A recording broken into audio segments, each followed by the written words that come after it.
Hello everyone, welcome to my podcast on sustainability crisis. I'm your host Sandeep Viranti. I hope you're trying to do your best to be more sustainable in your own life and more importantly in your thoughts. Today's episode is Can we solve it? Can we solve the sustainability crisis? Hypothetically speaking, I boiled it down to 3 steps to solve it. And of course, there is no silver bullet here. My hypothetical solution actually is solving 3 separate issues. By solving these 3 separate issues, the tumble down effect of these solutions will have a cascading result in solving sustainability crisis. The 3 problems we need to solve are number 1, energy, number 2, housing, number 3, transport. What I mean when I say we need to solve is we need to invest more of our resources, time, intellect, and most importantly, demand our lawmakers to invest public money into solving these issues. I will talk about each of these issues individually and draw down the possibilities of solving them. In the end, I will be combining the results and we will evaluate the impact. I'll start with energy. In this context, when I say energy, I actually mean electricity. Many people living in poor countries are not only living in economic poverty, but they are also living in energy poverty. Not only they cannot afford to buy energy, but also they do not even have access to energy. So the first thing that comes to my mind how to solve this is as simple as putting a solar panel on their rooftop. And this is a perfect opportunity to do so because these people are not connected to the grid because the grid do not exist right now. In many parts of the world, it is true that you pay not only for the energy, but also to transport it to you from the point of generation. So this one company named DeepSun has seen this opportunity and made a product called Gravity Light. And you can search for it online for like Gravity Light. And if you are an engineer like me, that thing is very fascinating to see how it works.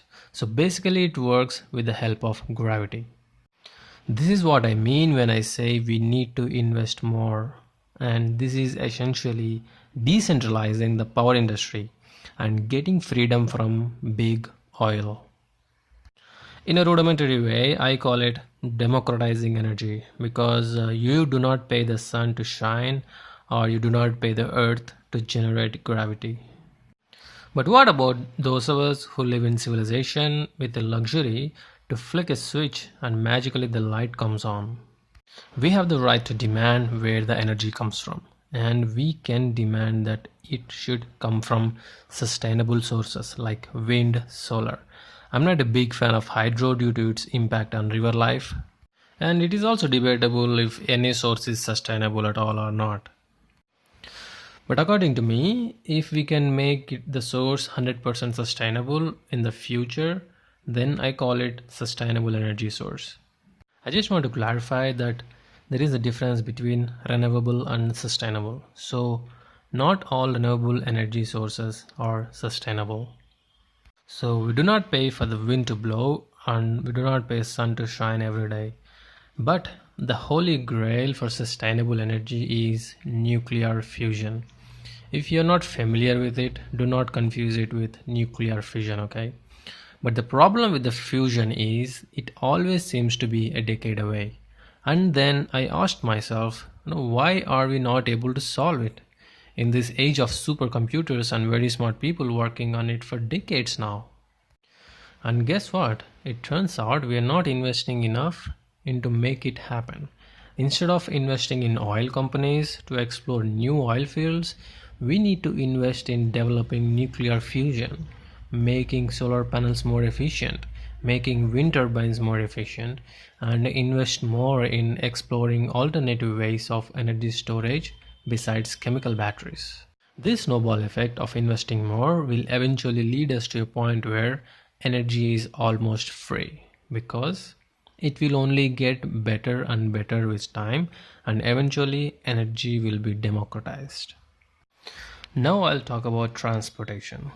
If you have ever thought about what is the most efficient way of transporting anything, the answer is cargo ships. Although they have the most polluting engines on the planet, So, how is it possible? So, it turns out it is because of physics. They are very, very efficient because the energy required to push a ship through water is very less. So, what about on land? Not surprisingly, the answer is a train. Now, again, it is because the friction between the wheels and the track is very less. And that makes the train very, very efficient. So now it begs the question, what is the least efficient way of transportation? Surprise, surprise, a car. Especially a big SUV. And that sounds to me like big oil is not very happy if we stop using diesel. So how do we solve this inefficiency in transportation? As we already have clean energy which is almost free, we shall use it to power our trains and ships. Talking about trains, I always loved the concept of the Eurotunnel that runs between London and Paris. You just drive your car onto the train in London and you get off in Paris. So that got me thinking, why do we have highways full of traffic when we can build trains instead to take us long distances? And then I was like, wait a minute, there is a company trying to do something similar to this. It is called the Boring Company. If you do not know, please look it up online. Essentially what they do is they bore tunnels underground and transport your car autonomously without you driving it. That's why it is called the Boring Company. That's where the name comes from. This is what I mean when I say we need to invest more.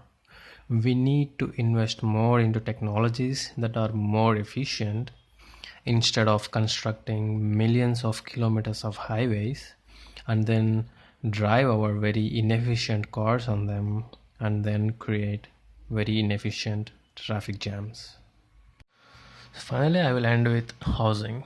So now that we have the most efficient transportation powered by free energy, that sounds to me like we do not have to live anymore in a densely populated city with buildings built in 3D but roads built in 2D. So we can live almost anywhere and this unrealistic real estate bubble will blow. Of course, land is a finite resource, but have you ever wondered while driving on a highway that we have a lot of land, then why is it so expensive? Because we depend on a centralized distributed economy where one big corporation provides energy to us because only they are allowed to dig a hole and pump that black gold.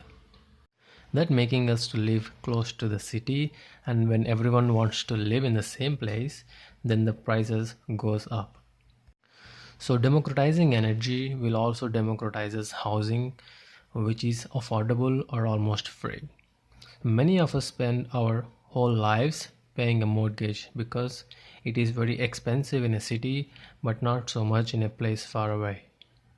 So in the current world, the definition of basic human need should be rewritten. I would say if we are really democratic, then we should democratize both energy and housing by democratizing our energy generation method and decentralizing our dependence on highly populated areas with efficient transportation systems. So when we fulfill these basic human needs, then we will not have people exploiting natural resources to make a livelihood or to support themselves. Because let's admit the fact that we spend most of our earnings on energy, housing and transportation, and it does not make sense to depend on capitalism for us to keep having access to them. We are fighting wars for oil, but we do not have to fight for sun to shine or wind to blow. We as an individual and as a democracy has the power to innovate in energy technologies and shift our energy dependency on fossil fuels to sustainable energy sources. By doing so, we are not only democratizing energy industry, but we are also getting closer to our sustainability goals. That brings us to the end of another podcast. Please do share your comments via email or direct message. I am also open for a dialogue if you may be interested in. Think innovative, think sustainable. And if you have been listening, Thank you so much for tuning in.